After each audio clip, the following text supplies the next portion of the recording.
Oke, selamat datang, selamat bergabung kembali di dalam edisi Mari Belajar Alkitab ini ya. Hari ini kita akan kita akan mulai masuk ke topik yang baru, di mana kita akan mulai mempelajari kitab Nabi-Nabi kecil ini satu persatu, dan hari ini kita akan mulai dengan kitab Hosea. Oke, baik, mari kita tunduk kepala terlebih dahulu, kita akan masuk dalam doa.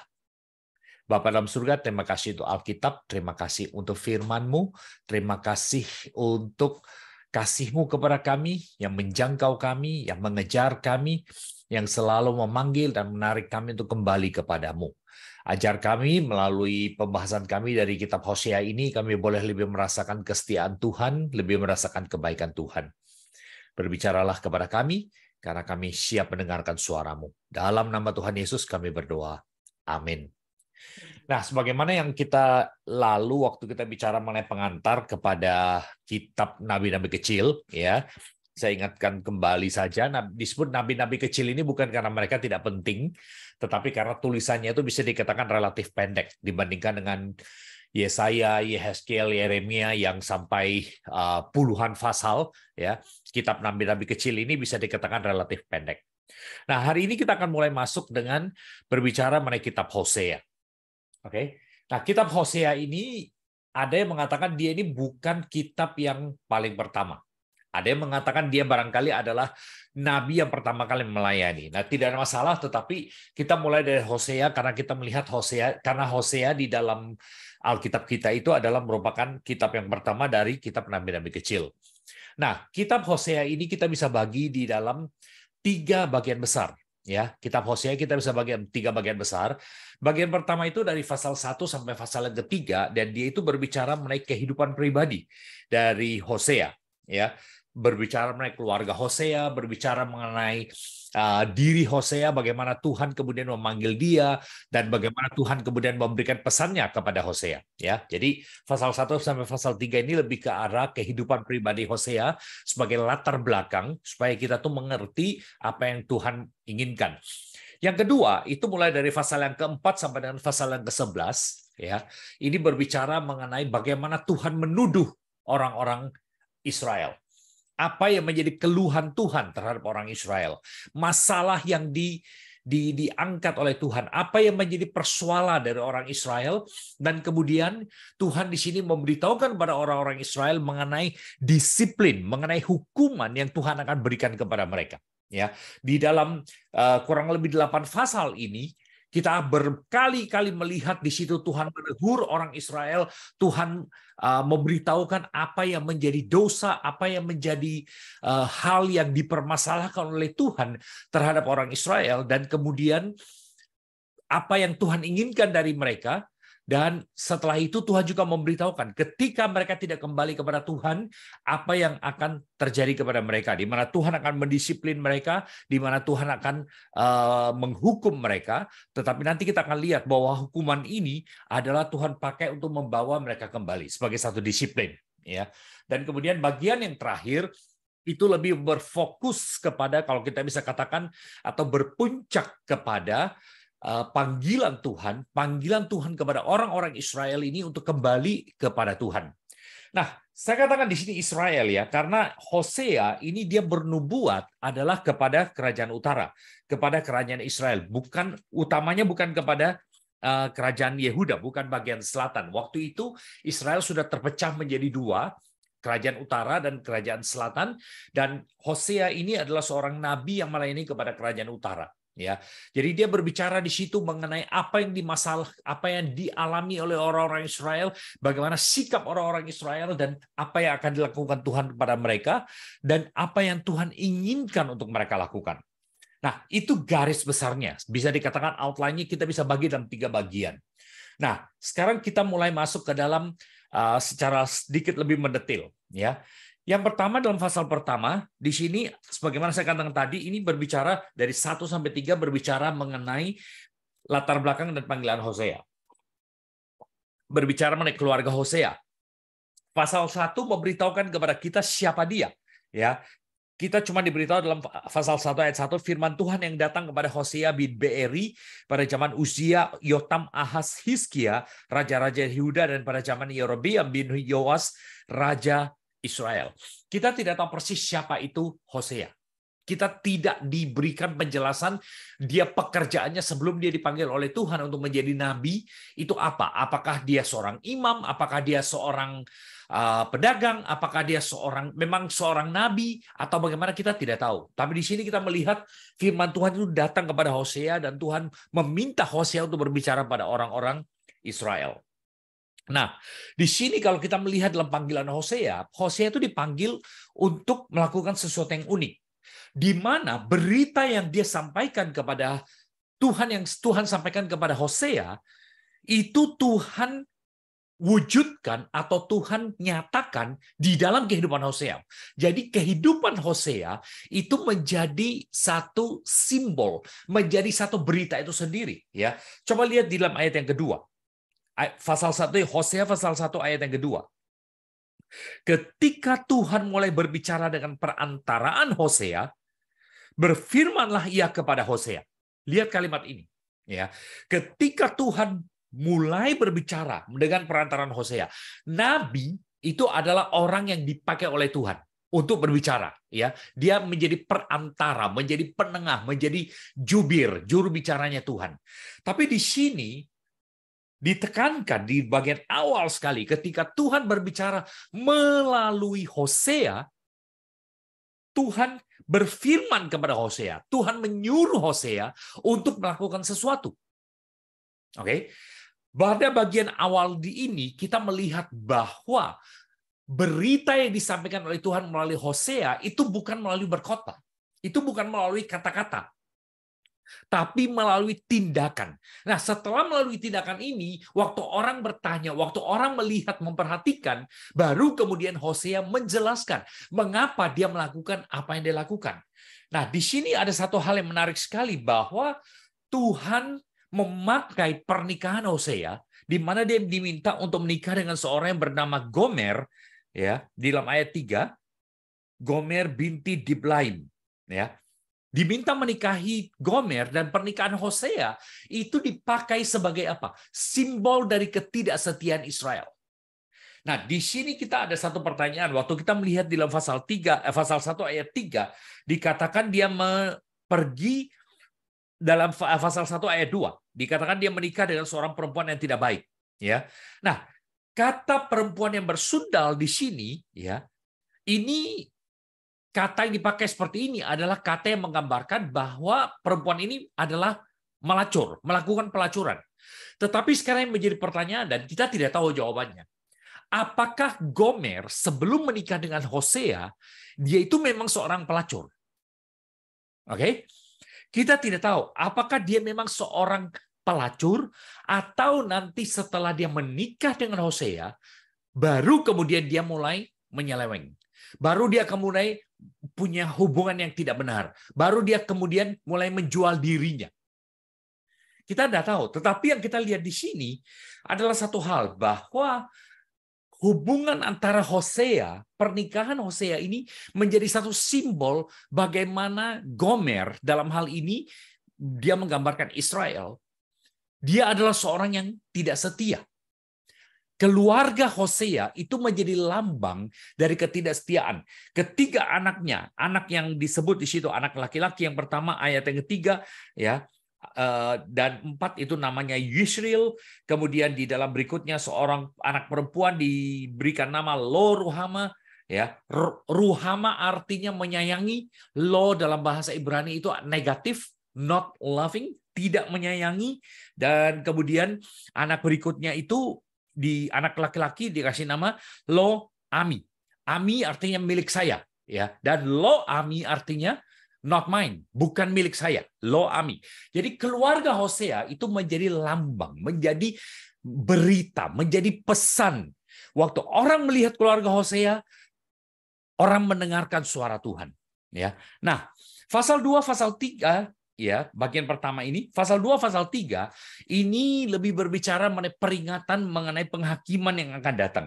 Kalau kita melihat di dalam pasal 2 dan pasal 3 dari kitab Hosea, ya, Tuhan mengingatkan Israel bahwa Tuhan akan menghakimi mereka. Mereka dulu adalah umat Tuhan, dan sekarang mereka bukan lagi umat Tuhan. Mereka dulu disayangi oleh Tuhan, dan sekarang mereka tidak lagi disayangi oleh Tuhan. Karena kenapa? Karena perbuatan mereka, karena sikap mereka, karena cara hidup mereka, karena penolakan mereka akan Tuhan. Tuhan memberkati mereka, tetapi kemudian di dalam pasal 2 ayat ke-7 dikatakan Israel, ya, Israel itu tidak insaf, bahwa akulah yang memberi kepadanya gandum, anggur, minyak. Aku yang memperbanyak bagi dia perak dan emas yang kemudian mereka buat untuk menjadi patung Baal. Jadi mereka mengambil berkat Tuhan, mereka menerima berkat Tuhan, mereka menikmati berkat Tuhan, dan kemudian mereka memakai berkat itu untuk menyembah Allah lain. Ya, mereka beribadah kepada Allah lain, dan Tuhan mengingatkan kepada mereka, ya, bahwa kalau itu terus-menerus terjadi, ayat 8 dikatakan, sebab itu aku akan mengambil kembali gandumku pada masanya, anggurku pada musimnya, aku akan merampas kain bulu domba dan kain lenanku yang harus menutupi auratnya.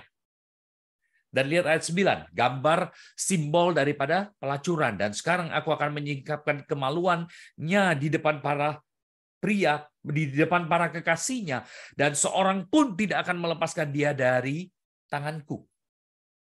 Tuhan mengingatkan akan penghakiman yang akan datang.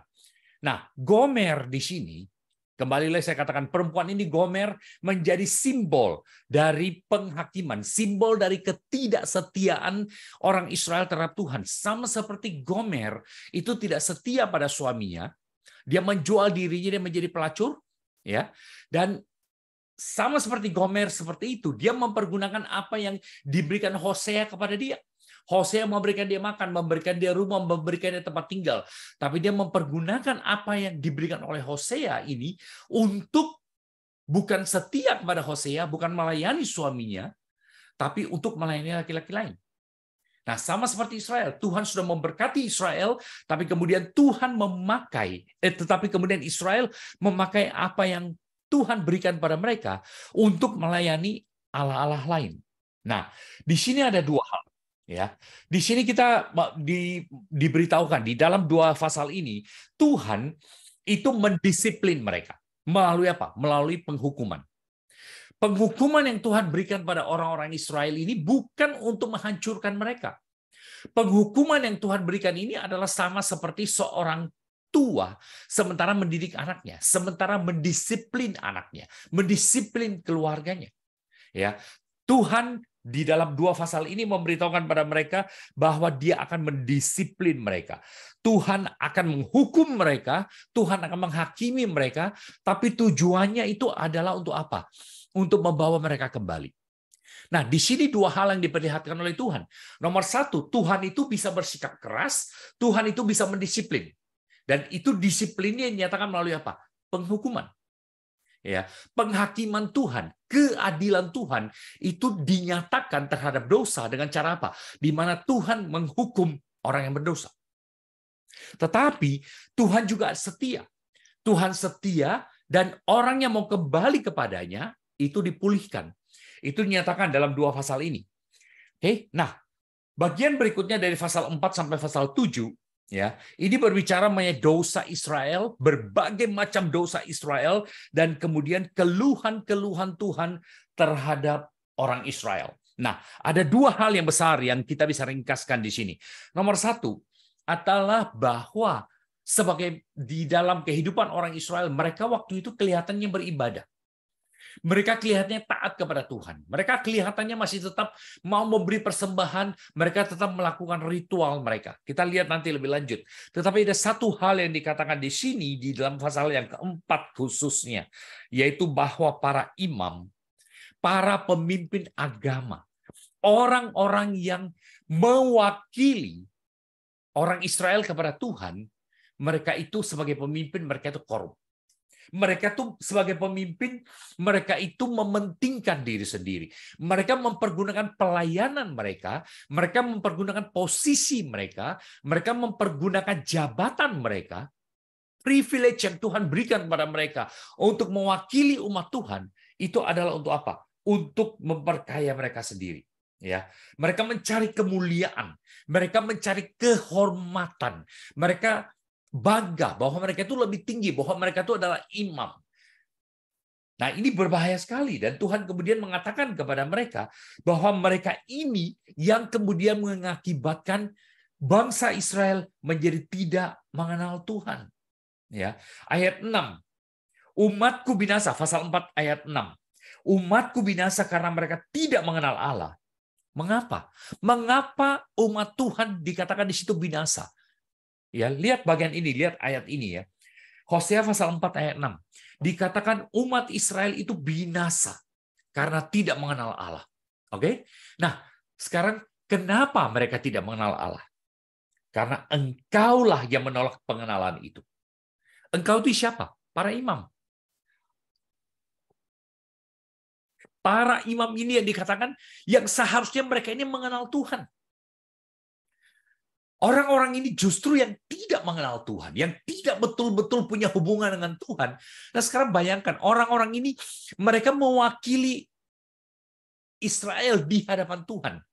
Tapi Tuhan mengatakan bahwa mereka sendiri yang tidak mengenal Dia. Maka dikatakan, aku menolak engkau menjadi imamku. Karena engkau melupakan pengajaran Allahmu, maka aku juga akan melupakan anak-anakmu. Lihat ayat yang ke-7 dan 8. Bagaimana imam-imam ini korup, bagaimana mereka memperkaya diri. Ya, oh mereka terlibat dalam pelayanan, mereka aktif di dalam rumah ibadah, tetapi mereka ada di sana bukan untuk mewakili bangsa Israel. Hati mereka tuh bukan kepada orang Israel, bukan kepada umat Tuhan. Hati mereka adalah pada diri mereka sendiri. Makin bertambah banyak mereka, makin berdosa mereka kepadaku. Ayat 8, mereka mendapat rezeki dari dosa umatku dan mengharapkan umatku itu berbuat salah. Imam pada waktu itu yang harusnya membawa umat Tuhan kembali kepada Tuhan. Justru mereka yang membiarkan umat Tuhan berdosa, karena dengan umat Tuhan berdosa, mereka akan makin banyak membawa korban, dan makin banyak korban mereka bawa, imam-imamnya menjadi makin kaya. Yang kedua di sini, Israel sebagai bangsa, mereka itu menyembah berhala. Ya.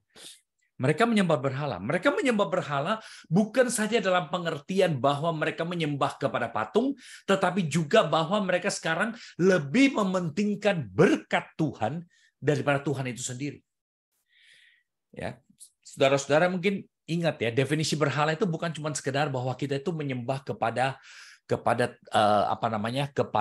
patung atau kepada dewa lain. Berhala itu adalah segala sesuatu yang menggantikan posisi Tuhan di dalam hidup kita.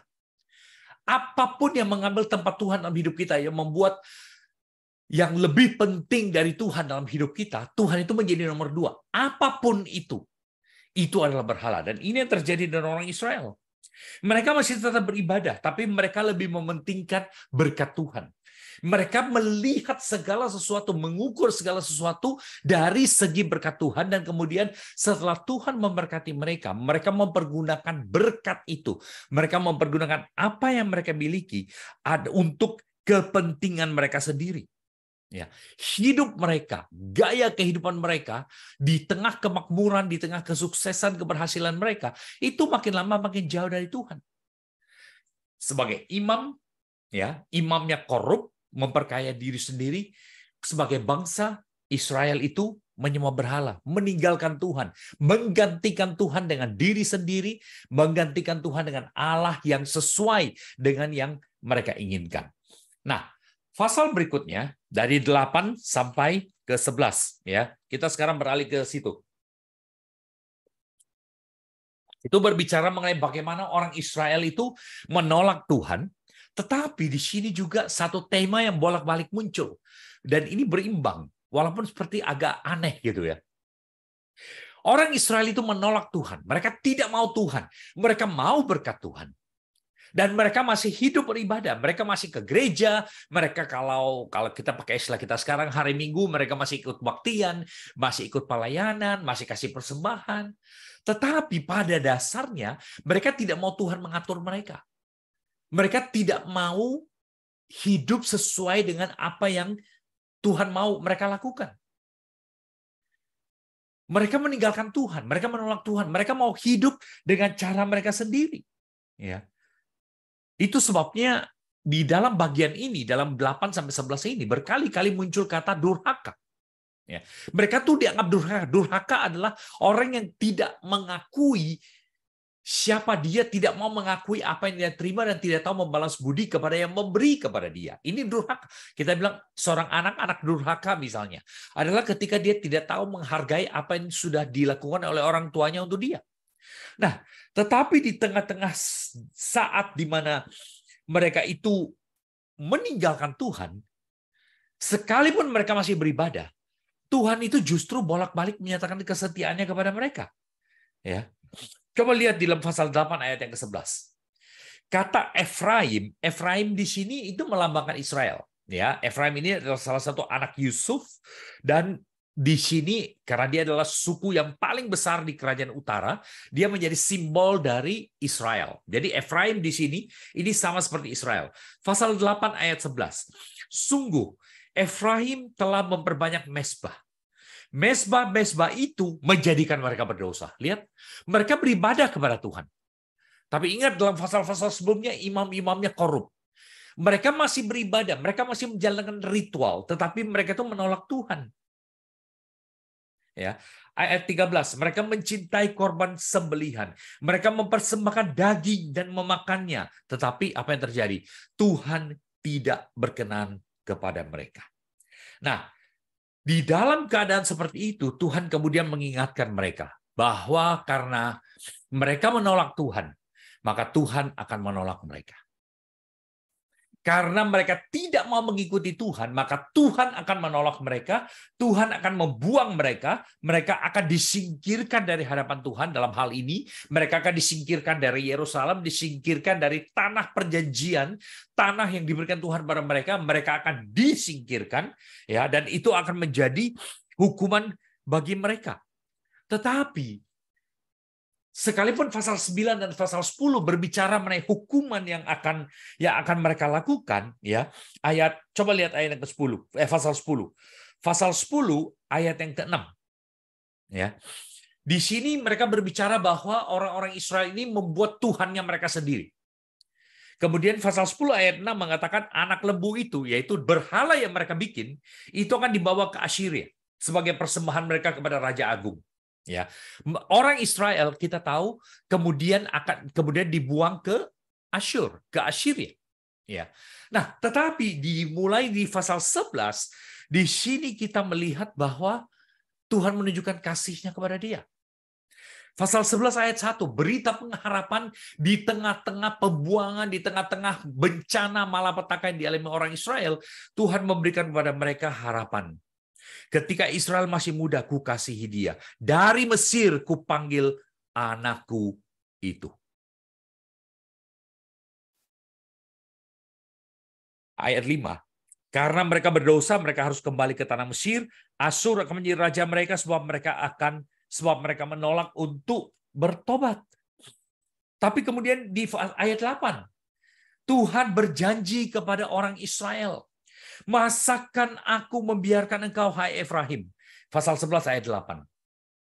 Masakan aku membiarkan engkau, hai Efraim, menyerahkan engkau, hai Israel. Masakan aku membiarkan engkau seperti Atma, membuat engkau seperti Zebulon. Hatiku berbalik dalam diriku, belas kasihanku bangkit serentak. Aku tidak akan melaksanakan murkaku yang menyala-nyala itu dan tidak akan membinasakan Efraim kembali. Sebab aku ini Allah, bukan manusia, yang kudus di tengah-tengahmu. Aku tidak datang untuk menghanguskan.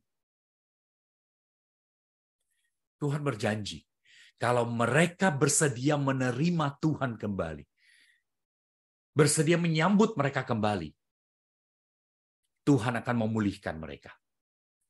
Tuhan akan memulihkan mereka. Sama seperti Hosea. Kalau kita lihat di dalam pasal yang ketiga, setelah Gomer menjual dirinya menjadi pelacur, melacurkan diri, Hosea dipanggil untuk menerima kembali Gomer, menerima kembali Gomer. Sebagai apa? Pernyataan kesetiaan Tuhan, pernyataan kebaikan Tuhan. Nah, Orang-orang Israel ini mereka menolak untuk bersandar pada Tuhan. Tetapi Tuhan memberitahukan bahwa di tengah-tengah penghukuman mereka, Tuhan tetap mengasihi mereka. Tuhan tidak membiarkan mereka. Tuhan memang mendisiplin mereka. Mereka akan dibuang, tetapi kalau mereka bersedia kembali kepada Tuhan, Tuhan akan membawa mereka kembali. Nah, pasal 12 sampai pasal 14 ini merupakan puncaknya, ya. Pasal 12 ini berbicara, 12 dan 13 berbicara mengenai bagaimana sikap Tuhan selama ini kepada Israel. Ya. Berbicara mengenai bagaimana Tuhan itu dari dulu sudah berbuat baik kepada Israel. Tuhan dari dulu itu sudah memberkati Israel. Tetapi Israel itu melupakan Tuhan. Dan sekarang Tuhan memberitahukan kepada mereka di tengah-tengah penghukuman mereka, Tuhan memanggil mereka supaya mereka itu kembali kepada Tuhan. Kesempatan untuk mereka bertobat itu terus-menerus diberikan. Kesempatan untuk menyesal itu terus ditawarkan kepada mereka. Karena kenapa? Penyesalan itu menjadi satu-satunya respons yang dituntut oleh Tuhan kepada orang Israel sebagai respon mereka terhadap kesetiaan Tuhan. Tuhan berharap dan Tuhan berseru kepada mereka. Coba lihat segala sesuatu yang aku sudah berikan kepadamu. Sebelum engkau layak, sebelum engkau pantas terima, saya sudah berikan semuanya. Ayo sekarang kembali. Ayo, aku akan menghukum engkau. Aku akan menghakimi engkau. Engkau akan dibuang. Tetapi bukan berarti aku meninggalkan engkau. Bukan berarti aku tidak memperdulikan engkau. Saudara-saudara, di sini kita melihat Tuhan terus-menerus menunjukkan kesetiaannya kepada mereka. Tuhan bolak-balik memanggil mereka, kasih mereka kesempatan bertobat. Tuhan ingatkan mereka, oh ya memang saya mendisiplin. Tetapi itu semua adalah untuk membawa engkau kembali. Nah, pasal 14 khususnya, di sini kita melihat seruan Tuhan, panggilan Tuhan kepada mereka, minta mereka untuk kembali. Waktu pasal 14 ayat 2, bertobatlah hai Israel kepada Tuhan Allahmu, sebab engkau telah tergelincir karena kesalahanmu. Bawalah sertamu kata-kata penyesalan dan bertobatlah kepada Tuhan, katakanlah kepadanya, ampunilah segala kesalahan, sehingga kami mendapat yang baik, maka kami akan mempersembahkan pengakuan kami. Ayat 5, aku akan memulihkan mereka dari penyelewengan. Aku akan mengasihi mereka dengan sukarela, sebab murkaku telah surut daripada mereka. Aku akan seperti embun bagi Israel, maka dia akan berbunga seperti bunga bakung. Akan menjulurkan akar-akarnya seperti pohon hawar. Saudara-saudara, di sini kita melihat ya, Tuhan memberikan kesempatan. Tetapi sekalipun Tuhan memberikan kesempatan, adalah tergantung kepada bangsanya, kepada umatnya, kepada orang Israel. Apakah mereka mempergunakan kesempatan itu? Nah, sekarang kita beralih kepada, saya ingin mengajak kita melihat beberapa ayat yang menurut saya merupakan ayat-ayat penting, ayat-ayat yang kunci di dalam kitab Hosea ini. Ya, mungkin ada ayat-ayat yang lain, tetapi ini ada beberapa ayat yang saya mau angkat menjadi semacam ayat kunci yang merangkumkan pengajaran-pengajaran dalam Hosea. Yang pertama itu pasal 4 ayat 6. Ya. Umatku binasa karena tidak mengenal Allah. Karena engkaulah yang menolak pengenalan itu, maka aku menolak engkau. Engkau di sini adalah imam Tuhan. Aku menolak engkau menjadi imamku, dan karena engkau melupakan pengajaran Allahmu, maka aku juga akan melupakan anak-anakmu. Di sini kita diingatkan ya, ayat ini mengingatkan para kita.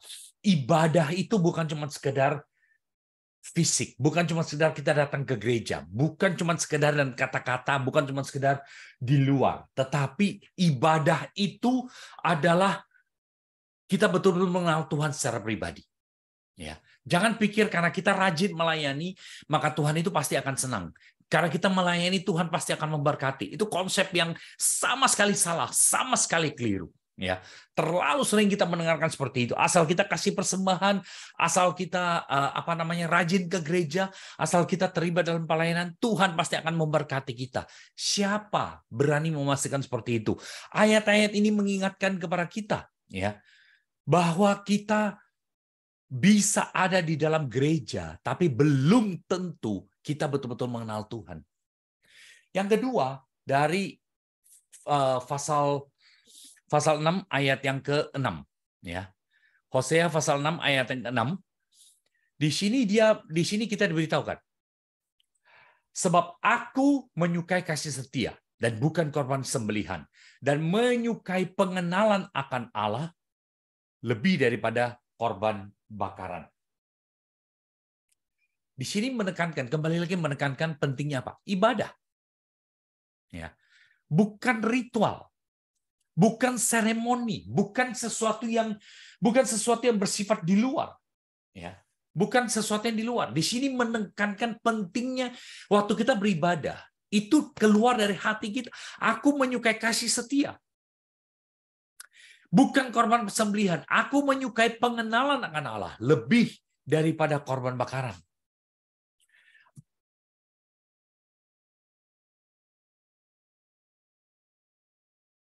Hosea 10 ayat 12. Mendaburlah bagimu sesuai dengan keadilan, menuailah menurut kasih setia. Bukalah bagimu tanah baru, sebab sudah waktunya untuk mencari Tuhan, sampai Ia datang dan menghujani kamu dengan keadilan. Di sini berbicara mengenai pentingnya apa? Pertobatan. Ya. Di sini berbicara mengenai pentingnya kembali kepada Tuhan, supaya kita menerima berkat Tuhan. Berkat Tuhan itu bukan didapat dengan kita nyogok Tuhan. Kalau saya bisa pakai kata-kata itu ya, saya kira itu barangkali kata yang paling menggambarkan. Berkat itu bukan didapatkan dengan kita memancing Tuhan melalui kita berbuat sesuatu. Bukan. Berkat itu didapatkan, hubungan dengan kedekatan dengan Tuhan itu didapatkan melalui apa? Dengan kita betul-betul datang untuk mencari Tuhan. Dengan kita betul-betul datang untuk bertemu dengan Tuhan secara pribadi. Bukan cuma melalui hari Minggu kita ke gereja, kita kasih persembahan, bahkan kasih perpuluhan, semua itu bagus. Tapi Tuhan katakan, kamu harus mencari aku. Sampai bertemu dengan dia. Dan kemudian hidup dengan cara yang sesuai dengan apa yang Tuhan inginkan. Menarik ya, di dalam pasal 10 ayat 12 ini, ya tidak dikatakan bahwa sudah waktunya kamu mencari Tuhan sampai Ia datang. Dan Dia akan menghujani kamu dengan berkat. Tidak. Di sini justru bukan berbicara mengenai berkat, tapi di sini menekankan apa? Bahwa ketika kita mencari Tuhan secara pribadi, apa yang terjadi? Karakter Tuhan itu akan menjadi karakter kita. Sifat Tuhan itu akan menjadi sifat kita. Tuhan itu suci, Tuhan itu adil. Kita akan hidup dengan suci, kita akan hidup dengan adil. Nah, Hosea pasal 11 ayat 1. Ketika Israel masih muda, kukasihi dia, dan dari Mesir kupanggil anakku itu. Di sini kita diingatkan satu hal. Dalam ayat ini kita diingatkan satu hal. Kasih setia Tuhan itu tidak berubah. Tuhan selalu menunjukkan kesetiaannya di dalam kehidupan kita, turun-temurun, terus-menerus. Kita bisa berubah, dunia bisa berubah. Segala sesuatu dalam dunia ini bisa berubah. Tetapi satu hal yang kita tahu, dan ini ditegaskan kembali dalam ayat Alkitab yang lain, ya, bahwa kasih setia Tuhan itu selalu baru setiap hari. Selalu setiap pagi ketika kita bangun, kita menerima kasih setia Tuhan. Di sini dalam Hosea pasal 11 ayat 1 dikatakan, ketika Israel masih muda, ku kasihi dia. Dari Mesir ku panggil anakku itu. Mengingatkan orang Israel akan sejarah mereka. Mengingatkan orang Israel bagaimana mereka dulu terbuang, mereka dari keluarga kecil, kemudian mereka terbuang di Mesir, dan kemudian Tuhan membawa mereka kembali ke tanah Kanaan dan memberikan tanah Kanaan kepada mereka. Tuhan ingatkan, coba lihat sejarah. Coba lihat sejarah. Sejarah itu membuktikan cinta kasih Tuhan, membuktikan kebaikan Tuhan, membuktikan belas kasihan Tuhan, membuktikan kesetiaan Tuhan yang tidak berubah. Kembali, saudara, hidup kita bisa tidak setia. Kesetiaan kita mungkin naik turun. Sama seperti Gomer.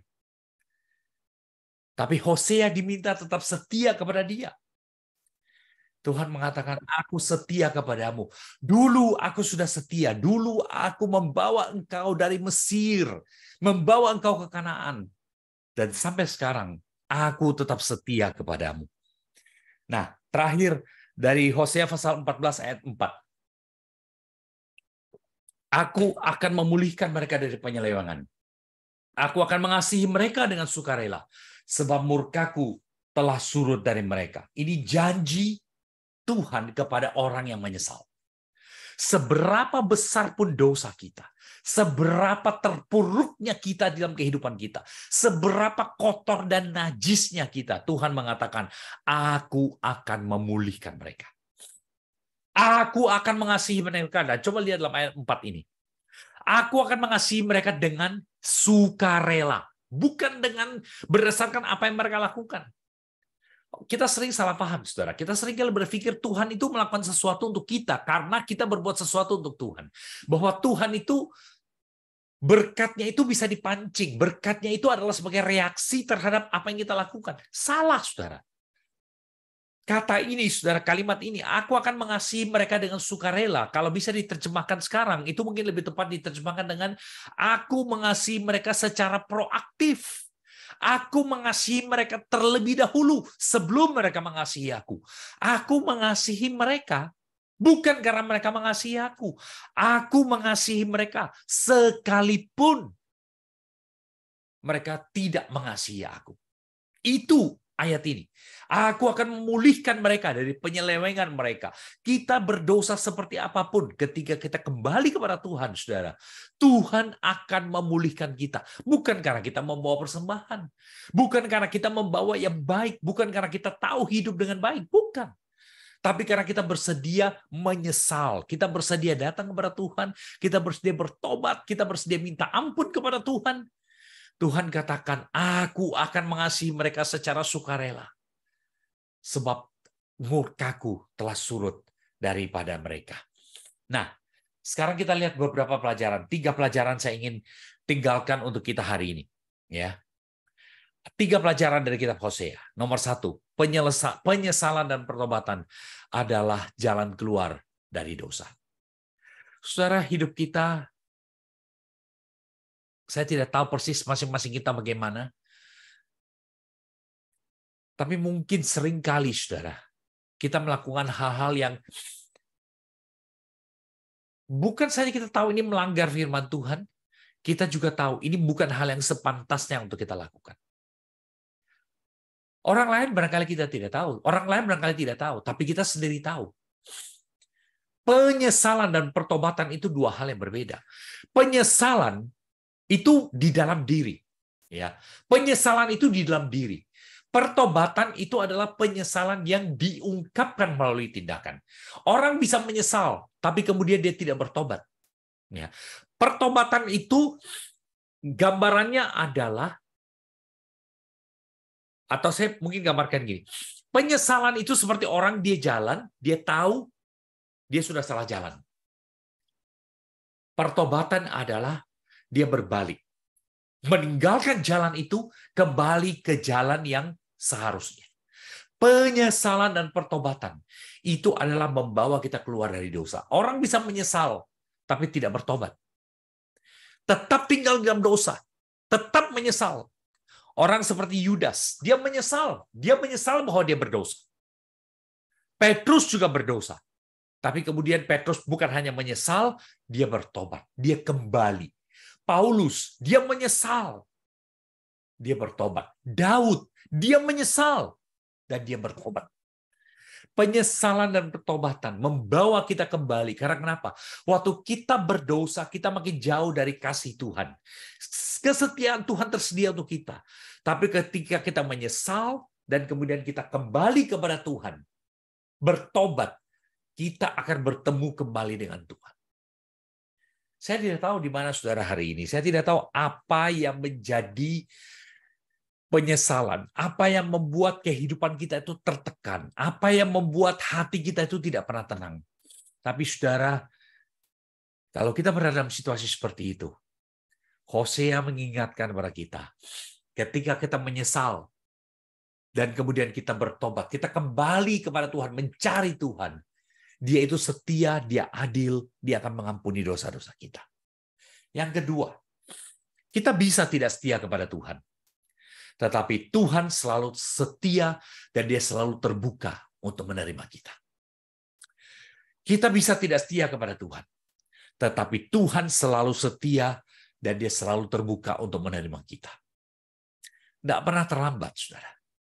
Tidak ada dosa yang terlalu besar. Tidak ada kejahatan yang terlalu najis. Tidak ada cara hidup yang terlalu kotor. Yang membuat kemudian Tuhan mengatakan, saya sudah tidak mau terima dia. Tuhan mungkin menghukum kita. Tuhan mungkin mendisiplin kita. Itu untuk apa? Membawa kita kembali. Mencambuk kita. Membawa kita kembali.